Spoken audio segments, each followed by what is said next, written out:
Kalau cuma didatangi orang, saya minta ijazahnya, saya minta skripsinya untuk apa? Kalau saya enggak boleh, saya lihat di TikTok. Seakan-akan apa? Mahfud MD sekarang sudah berubah. Sudah mendukung Pak Jokowi. Dia mengatakan bahwa kalau ijazahnya Pak Jokowi palsu, keputusannya tidak batal. Lah iyalah, bukan karena mendukung, memang begitu. Coba, teori apa yang bisa menyatakan itu? Kecuali pidana ya. Kalau pidana personal, bukan pada keputusan ketatanegaraannya. Iya, saya bilang. Yang saya katakan begini, ada yang tanya juga, Pak Mahfud, Anda kok enggak ikut-ikut nih? Ikut dalam gerakan menggugat ijazahnya Pak Jokowi. Saya enggak punya kepentingan. Apa? Kepentingan saya enggak ada. Makanya itu ditolak. Ditolak oleh pengadilan tuh bukan karena pengadilannya salah. Gini, mari saya jelaskan. Biar nanti saudara, kalau mencari celah ngatur pelanggaran presiden yang terlanjur terjadi itu, di undang-undang kepresidenan mau diatur bagaimana. Saya dengar paper yang masuk sudah banyak. Coba nanti dipilih butir. Ya begini, yang gugat ijazahnya Jokowi ini pertama masuk ke gugatan peradilan perdata. Sudahlah, keabsahan ijazah kok digugat ke pengadilan perdata, pengadilan bilang bukan wewenang saya. Jadi benar pengadilan itu bilang, NO saya tidak dapat nerima ini karena bukan wewenang. Tugas pengadilan itu bukan mencabut ijazah. Terus apa dong? Lagi pula, kalau perdata itu ya seperti teorinya, perdata itu yang menimbulkan hak dan kewajiban. Orang bisa melakukan gugatan perdata kalau ada perjanjian kontraktual, kontrak di antara kedua pihak di mana yang satu tidak memenuhi syarat. Kapan Pak Jokowi melakukan kontrak dengan orang yang menggugat itu?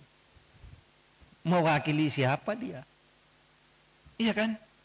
Pengadilan begitu. Saya tidak membela Pak Jokowi, tidak juga membela pengadilan. Benar dia, justru kalau dia memutus salah. Pengadilan negeri itu. Terus kemana dong? Tidak ada kan? Pihak yang dirugikan siapa? Secara perdata. Siapa yang perdata itu kan pribadi dan badan hukum privat. Oh kalau gitu pindah ke PT UN. PT UN juga menyatakan tidak bisa nerima. Kenapa? Kalau saya dinyatakan mencabut ijazah tidak sah.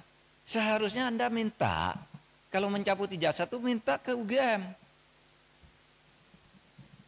Karena UGM yang menerbitkan, masa PT UN? Dan lagi pula apa rugimu secara ketatanegaraan, ketatausahaan negaraan? Pencabutan itu minta ke UGM, kamu UGM yang mengeluarkan. Kok saya disuruh menyatakan tidak sah? Kalau Kalimantan suruh nyatakan tidak sah, pasti NO dong. Kalau mungkin minta agar pengadilan memerintahkan UGM untuk mencabut gitu, itu jadi perkara, pihaknya jadi UGM.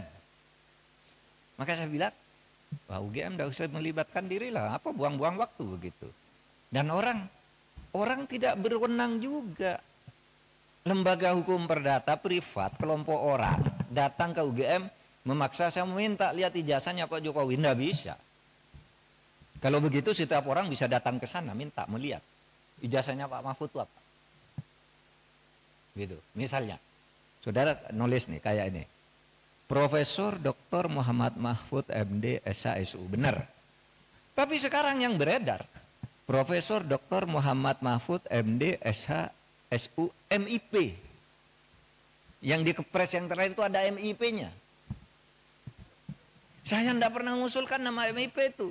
Tapi saya tahu, kira-kira orang yang membuat kepres ini tahu bahwa saya punya gelar MIP dari UGM. Tetapi MIP itu sudah ditulis di SU itu, karena saya lulus UGM S2 itu.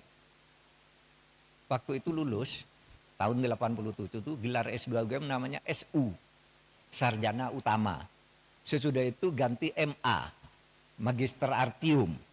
Sesudah itu berubah Magister Ilmu Politik, Magister Ilmu Hukum, Magister Ilmu Teknik, kayak gitu-gitu. Sebenarnya SU itu sudah mewakili MIP.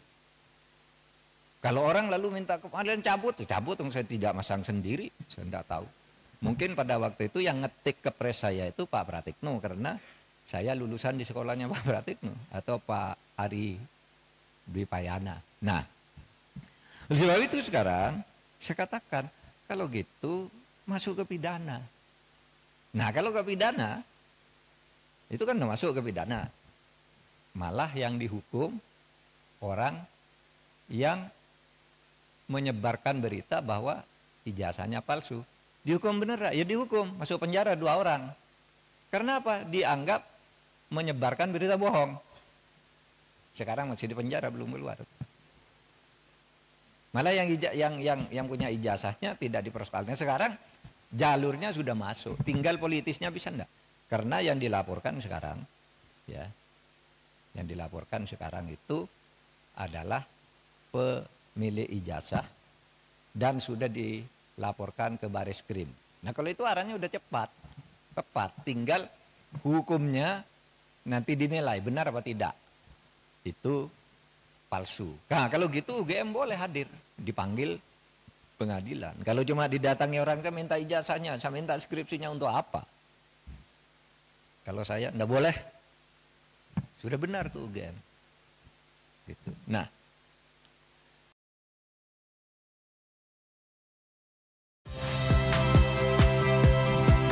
saya Cynthia Rompas. Saksikan program-program Kompas TV melalui siaran digital, pay TV, dan media streaming lainnya. Kompas TV, independen, terpercaya.